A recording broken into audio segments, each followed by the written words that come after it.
जय हिंद दोस्तों। आज मैं आपसे बात करने जा रहा हूँ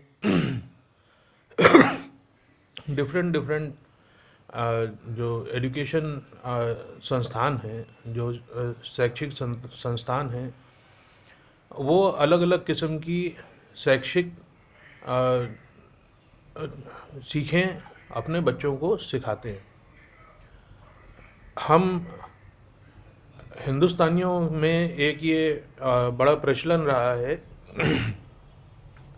1970 1960 के आसपास से ही, और मेरे समझ से उससे और पहले से ही, कि हम लोग अगर कोई अपना बच्चा कॉन्वेंट में जाता था तो हम लोग उसको एक अपनी एक महान उपलब्धि समझते थे।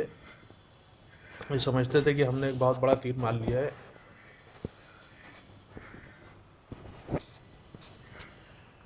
तो और उसके बाद आज इतने सालों बाद हम लोग इस बात को चिल्ला रहे हैं कि कॉन्वेंट की पढ़ाई जो है उसने हमारे बच्चों को ख़राब कर दिया, हमारी संस्कृति को उनसे दूर कर दिया, या लिबरल्स और ये जो जितने कम्युनिस्ट लोग पैदा हो रहे हैं, ये एजुकेशन कॉन्वेंट की एजुकेशन की वजह से ही पैदा हो रहे हैं। तो दोस्तों, हम लोग कॉन्वेंट की पढ़ाई को दोष तो दे रहे हैं, हम लोग उसको दोष तो दे रहे हैं, पर हम ये नहीं जानते हैं कि उसमें गलती किसकी है। जो अगर कॉन्वेंट में बच्चा हमारा गया है तो वो खुद से हॉस्पिटल से पैदा होकर के कॉन्वेंट में नहीं चला गया है। ये हमारी सोच थी कि हमारा बच्चा कॉन्वेंट में अगर पढ़ेगा तो उसकी इज़्ज़त ज़्यादा होगी। तो आज के ज़माने में कॉन्वेंट को दोष देना जो है गलत है। दूसरी बात जो मैं आपको इस वीडियो के माध्यम से बताना चाह रहा हूँ कि आजकल आजकल ख़ास तौर से मैं देख रहा हूँ कि कुछ शुरुआत में भी था कि लोग बच्चों को अपने गुरुकुल में भेजते थे, जो 60-70 के दशक की मैं आपको बात बता रहा हूँ। ऐसा नहीं कि मतलब मैं आपको पौराणिक युग में ले जा रहा हूँ। 60-70 में भी जो है कुछ लोग जो है अपने बच्चों को वैदिक शिक्षा, सनातनी शिक्षा और उसके साथ जो मॉडर्न एजुकेशन है वो भी मतलब वहाँ पे इम्पार्ट की जाती थी। तो उसमें से भी कई अच्छे बच्चे उसमें से भी निकले हैं। इससे इनकार नहीं किया जा सकता है कि वैदिक शिक्षा और गुरुकुल की शिक्षा से अच्छे बच्चे नहीं निकल पाए हैं।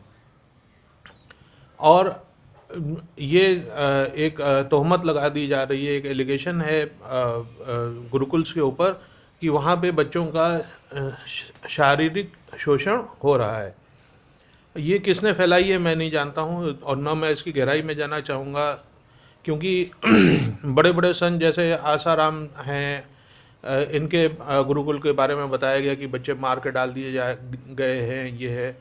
तो देखिए, जो भी है, हमारा हिंदुस्तान एक बहुत बड़ी वो है देश है, बहुत इसके कॉन्स्टिट्यूशन के अंदर बहुत बड़े बड़े पावर्स हैं, और आसाराम बापू वगैरह ये सब भी जेल में आज तक के हैं। उनको कई लोगों को तो बेल मिली, लेकिन इनको नहीं मिली। तो हमारा कानून ऐसा है कि जो भी दोषी होता है उसको सज़ा मिलती है। माफ़ कीजिएगा, आज कुछ मेरा गला ख़राब है मौसम पलट गया है तो उसकी वजह से शायद कुछ सर्दी लग गई है।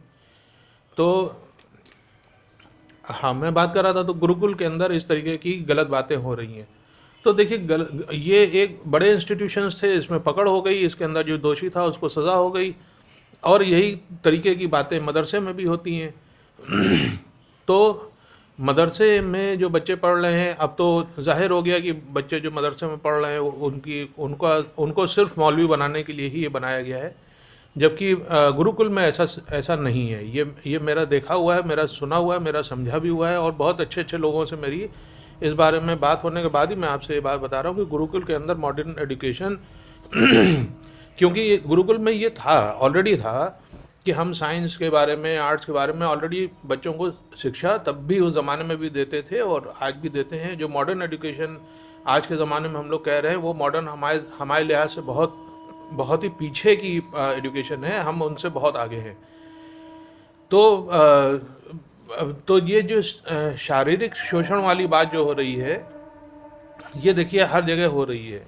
आज का अनाज कुछ ऐसा है, या आज की विचारधारा कुछ ऐसी है, या आज के लोगों के अंदर संस्कार की ऐसी कुछ कमी आ गई है कि जो गुरु शिष्य परंपरा है उसके अंदर गुरु अपनी मर्यादा में नहीं रह पा रहा है। तो ये गलत बात है और इसकी सज़ा लोगों को मिल रही है, और इससे भी ज़्यादा अगर सज़ा कहीं कोई प्रावधान है हमारे कॉन्स्टिट्यूशन में, तो मैं तो दरख्वास्त करूंगा कि उससे भी कड़ी सज़ा दे दी जानी चाहिए, क्योंकि गुरु शिष्य का आपस में एक बहुत गहरा रिश्ता होता है, उसके पूरे जीवन के ऊपर उसका असर होता है।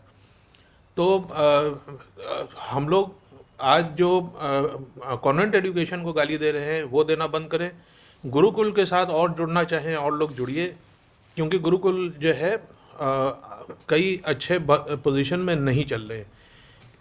कुछ ऐसे हैं जो अभी तक के वो भी मुल्ला मौलवियों के तरीके से केवल वैदिक जो शिक्षा है वही दे पा रहे हैं। तो अगर आप लोग उनका समर्थन करेंगे खास करके जो शिक्षक वर्ग है वो लोग जा करके अगर वहाँ शिक्षा देने की कोशिश करेंगे, जो धनवान लोग हैं वो उसके अंदर उसमें फंड्स डाल करके उनको उसके प्रारूप को और बेहतर करने की कोशिश करेंगे, या और समाज के जो सेवक लोग हैं वो वहाँ जा कर के अपनी सेवाएं देंगे, तो ये गुरुकुल जो है बहुत ऊपर निकल जाएंगे। आज मैं देखता हूँ कि कुछ एक गुरुकुल ऐसे हैं जो कि अपने आप में ही सक्षम है, उनको कोई फंड्स की भी ज़रूरत नहीं है, उनको फंड्स भी बढ़िया आ रहे हैं और बढ़िया पढ़ाई हो भी रही है। तो या तो आप ये तो मेरा रिक्वेस्ट है समाज से कि वो उसकी हेल्प करें। बाकी पेरेंट्स से मैं जो है ये बात ज़रूर कहना चाहूँगा कि वो अपने बच्चों को जो है कोशिश करें कि गुरुकुल में ही पढ़ाएं। मॉडर्न एजुकेशन ने हमारे बच्चों को क्या पढ़ाया है, क्या सिखाया है, ये हम लोग देख चुके हैं, और ये चीज़ें जो है हमारे देश के लिए जो मतलब आप मानिए कि हमारे देश के अंदर जिस तरीके का बच्चा होता था उस तरीके का बच्चा आज आप देखिए उस तरीके का बच्चा नहीं है, अधिकतर नहीं है। मैं सबके लिए नहीं कह रहा हूँ कि सारे बच्चे खराब हैं, लेकिन अधिकतर बच्चों के अंदर जो वातावरण जिस वातावरण में वो हैं वो जो है देश के लिए बहुत बेहतर नहीं कह सकते।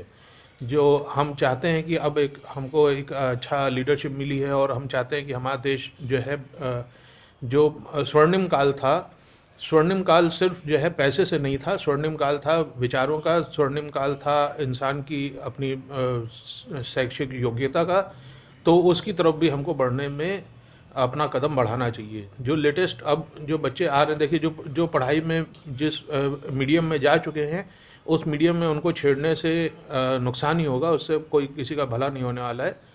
लेकिन जो अभी फ्रेश लॉट है, जो अब धीरे धीरे अब नए बच्चे आ रहे हैं, उनमें कोशिश कीजिए कि गुरुकुल में बचपन से ही अगर आप उनको डालेंगे तो उससे उनके जीवन में बहुत बड़ा प्रभाव पड़ेगा। आप मेरी बात पर यकीन न कीजिए, जो भी कोई अच्छे गुरुकुल हैं आपके आसपास में, गुरुकुल एकेडमीज़ हैं बाकायदा, जिनकी अपनी ड्रेस कोड है, जिनके पास अपने पार्क्स हैं बड़े बड़े, जिनके अंदर बड़े बड़े क्लासरूम्स हैं, पढ़ाने का उनका माध्यम भी मॉडर्न के आसपास का है। आप पहले वहाँ जाइए, मेरी बात पे विश्वास ना कीजिए, पहले वहाँ जाइए, आप देखिए कि हाँ हमारा बच्चा इसके अंदर आने के बाद कैसा रहेगा। तो आप उस भविष्य को देखते हुए अपने बच्चों को उसमें डालने के लिए अगर प्रयास करेंगे तो इससे जो है आपके बच्चे का और हमारे समाज का, हमारे देश का बहुत भला होगा। बहुत बहुत धन्यवाद। जय हिंद, जय भारत।